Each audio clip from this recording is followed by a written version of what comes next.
Hello friends, welcome to another Hands-On with Python market analysis episode. There was an interesting post by Bill Hester, who's, oh look at that, he's a CFA and a CMT. I'm actually a CMT, I'm a Chartered Market Technician. It's an exam you take. So Bill not only took the CMT exam, which is not easy, he on top of it took the CFA, the Chartered Financial Analyst exam, which is supposedly even harder. So this is pretty impressive. But anyways, that's for a different topic, a different day. He says, it's the first time that year over year industrial production is negative for the US, Germany, UK, and Japan since 2008. And he posted a chart, and I got it here, we'll blow it up. And you see, look at that. The data is the tech bubble, clearly all of them, the US, Germany, UK, Japan, the 12 months change industrial production is under zero. And of course, the Great Recession, way under zero, especially some countries. And then it kind of meanders around the zero line. You have, the US is doing good until, let's say, 2016, then it's underwater. Other countries are kind of going in and out. But right around here, around 2019, there again, all four of these countries are underwater. So when you're looking at financial news on Twitter, you got to take it with a grain of salt, right? There's always these alarmist tweets saying it's the end of the world, others saying, everything's changed, it's just great, life is fantastic. So what we do, right, is we roll up our sleeves, we get the data, we break out the Jupyter notebooks, and we investigate this ourselves. We want to come with our own conclusion at our own pace, so we don't have to listen to people's take on things. Let's figure it out on our own. And when I saw this chart, I'm like, wow, this is pretty interesting. It's a 12 months change, industrial production, the data is available. Let's do this in Python. This will be fun, and you'll see it's actually super easy if you use the right right functions in Panda. So this is what we're going to do, exactly this. So. But first, welcome to the Valamel Show. My name is Manuel Monetizing, your host. This video is going to be classified at valamel.com on video. Look at video channels and finance. If you go to finance, you'll see all my other videos on finance. They're all there, and the source code can be found there too. This video will have source code as well. Please, sign up for my newsletter. It's right here in the middle of the page. So you can be part of this community and you can share what's going on in terms of books, in terms of new videos, and please give the video some thumbs up. It's always appreciated. So let's get right to it. But first, before we get into it, what is industrial production? Just a quick read on Wikipedia. Industrial production is a measure of output of the industrial sector of the economy. The industrial sector includes manufacturing, mining, and utilities. Although these sectors contribute only a small portion of GDP, they are highly sensitive to interest rates and consumer demand. So it's interesting, right? It's interesting data, and that's what we're going to do. So let me get the notebook out. It's right there. It's an HTML Jupyter extract. Bring it to your local machine, fire up Jupyter and just kind of paste the code as we go along, or however you want to do it. We need to get data. So the data we can get is from the OECD. Let me pop it open here. The link is right there, should take you right there. What is the OECD? The OECD is the Organization for Economic Cooperation and Development. It's an intergovernmental economic organization with 36 member countries, founded in 1961 to stimulate economic progress and world trade. Okay, and they are the ones who are making this data available, which is really cool. Click on the link, scroll down. There's a few things. Actually, the data is really interesting. You can get industrial production, tourism GDP, or tourism receipts and spending. We want industrial production. And scroll down a little bit because you can tweak the data. We don't want quarterly, we want monthly. Click there. We don't want all the countries. Just get the G20. Otherwise, we're just going to get too much data. It's going to be hard to work with. Yep. And uncheck the latest data available because we want to get everything. So I'm just going to everything here, and look at this mess. This is what we're going to be dealing with in a second. And then download, there's two options. You can get the full indicator or the selected data. Normally I say get everything. Here I'm going to say just get the selected one because it's already a mess. It's going to make our lives easier. And just download it to your local machine. Put it where your Jupyter notebook is, or you're going to create a link to it, a path to it. This is what I do here. If I go here, right, here's my path to the data. This is monthly data, so you can only get it once a month.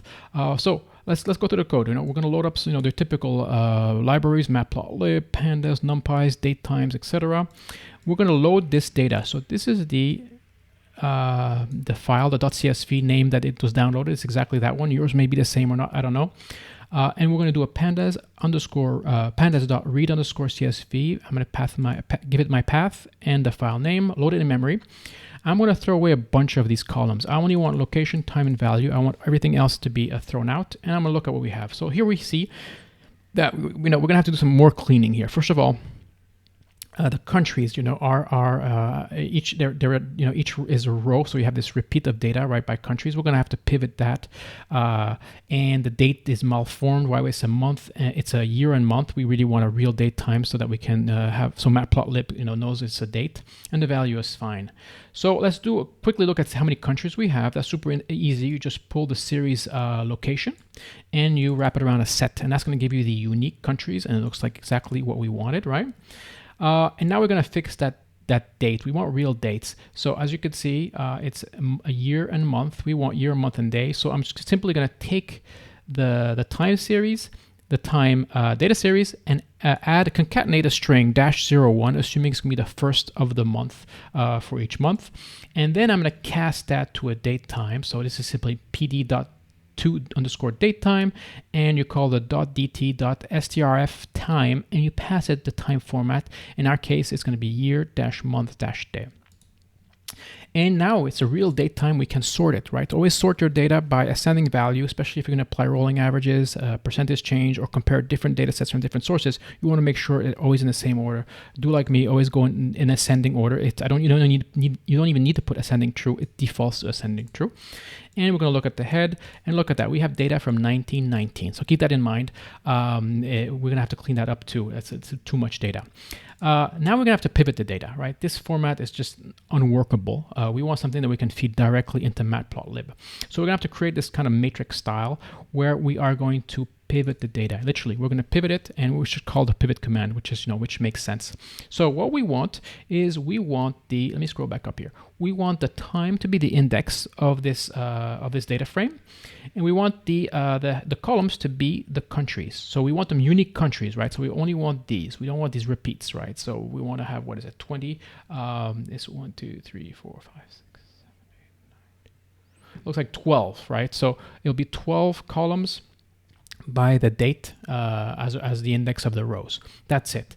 So you call pivot. It's super easy. So you tell me you want the index to be date. That's exactly what we want. We want the date as an index. The columns, we want them to be the location field, which is going to be our countries, and the values are going to be the values. So it's going to pivot everything. It's actually doing a lot under the hood. It's going to be not only taking the unique dates, putting them as an index, and then it's going to take each unique country and figure out each value at that date and kind of create this matrix for us. So it's really nice that we can do that in just one call. Now you see when we do the tail, we have data. Now this is basically this is the latest row, right? So there's some nans. We're going to clean that, but let's also look at the head, because there's something we have to do here. Let me insert a new row here and go head.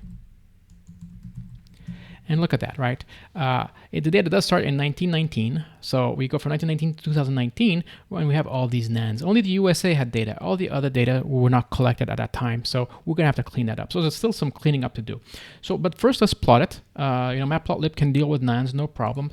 And this is really cool. You simply you pass it the data frame. As long as you're in this kind of symmetrical format where you have, your index is a date, Matplotlib is going to do a great job and everything is numerical. Matplotlib will do a great job at plotting it. You simply call your data frame.plot, and that's it. And really, we could just even call just this and not even do this like this, and you'll get this cool chart, right? But if you do a subplots and you pass it the size, it will nicely format it for Jupyter notebooks.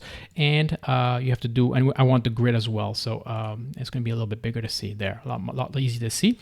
And here you see, right, the USA data starts in 1919, other data starts a little later on. So we're going to have to clean it up, and I want to cut it up to a point where every country that's here returns data. So we're going to cut everything else that has these holes. It's going to be hard to compare anyways. So now we're going to have to clean up the data and remove all the nan rows. That's super easy to do. We're going to first of all do a forward fill, meaning if there is a data, let's say you have no data today, but you have data yesterday, you can take yesterday's data and move it forward to today. So you're not peeking, you're not cheating into the future. You're taking old dates and old data and moving it forward, right? It's totally fine with market data to do that.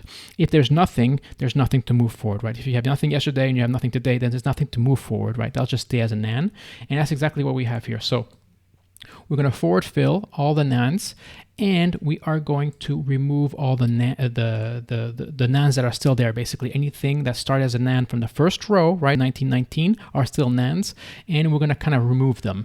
And then we're going to do a head, and the head will show you basically the starting row. So instead of having a starting row in 1919, now we have a starting row in 1994, but we have value for every one of our countries. So on this month, this is the first month for all these countries where we had this production, the industrial production data, right? So this is what we're going to work with. We're not going to work with anything else. Now, we want to do the 12-month change. So a quick word on the percentage change. As you can see, it hovers, it oscillates around the 0 line. The percentage change is very interesting because you're looking at a number. You can look at numbers in different scales and just say, I don't care about the history or the scale. I just want to see how much percentage change did this point go from this point to the next point. And then you have this percentage change number, and you can then compare values that are different scales. Again, this is not in production, in industrial production change is not a big deal when you think about it. Though this is the chart is a 12-month change, so we have to abide by it and plot it the same way. Either way, it's just great to quickly see how things are doing good when the economy is good, or bad when the economy is bad, right? You really see it's visual. You quickly see if you're above or below 0. A lot harder to see if you're in a dollar amount. Okay, let's go back to the code. So now how do we reproduce this percentage change? It's super easy in Pandas again. It's simply a function call called percentage change. I'm going to take a copy of our data set. It's a temporary copy. It's going to make changes a lot easier. And we call percentage change. And remember, we're monthly data. So if we want 12 months, we get 12 periods of that percentage change. And that's what we're going to do. A percentage change based over 12 periods. And now we get our yearly or 12 months change. And we're going to plot this. Let's plot everything we have. Same deal. I'm now just adding a line at the 0 line because we can do that, right? This is percentage change. It's not the output numbers anymore. And look at that, right? It's a bit messy. There's just too many countries. So one last thing I want to do so we can really see if we can reproduce this exact same chart is to remove the different countries that are basically remove everything and keep only these 4 countries. And that's what we're going to do here. We're going to say, take the temporary data frame and just keep USA, Germany, England, UK, and Japan, and plot the resulting. And look at that, right? Fairly similar, right? This versus this, right? Clearly, you see here the tech bubble, the Great Recession, and we do confirm that everything is underwater. So again, right, this is a lot more underwater than here, but I guess it's got to start somewhere. Either way, this is something that you should need to pay attention with. You know how to get this monthly data. Every month you can just pull the data from the OECD website and plot it and see how things are going. You should make sure. So it's just good to be prepared. Before I end the show, I like to plug my books. I'll plug the little book of fundamental indicators, which covers exactly these kind of indicators. Other indicators, such as the CPI, the Case-Shiller, the VIX, all important indicators, and we analyze them in Python. Every chapter in this book has a source code, like a Jupyter Notebook extract, so you can follow along. I think these are critical things to study and to study on a regular basis, just so you know where we're going and what's in trouble and what's doing good. Thanks for watching.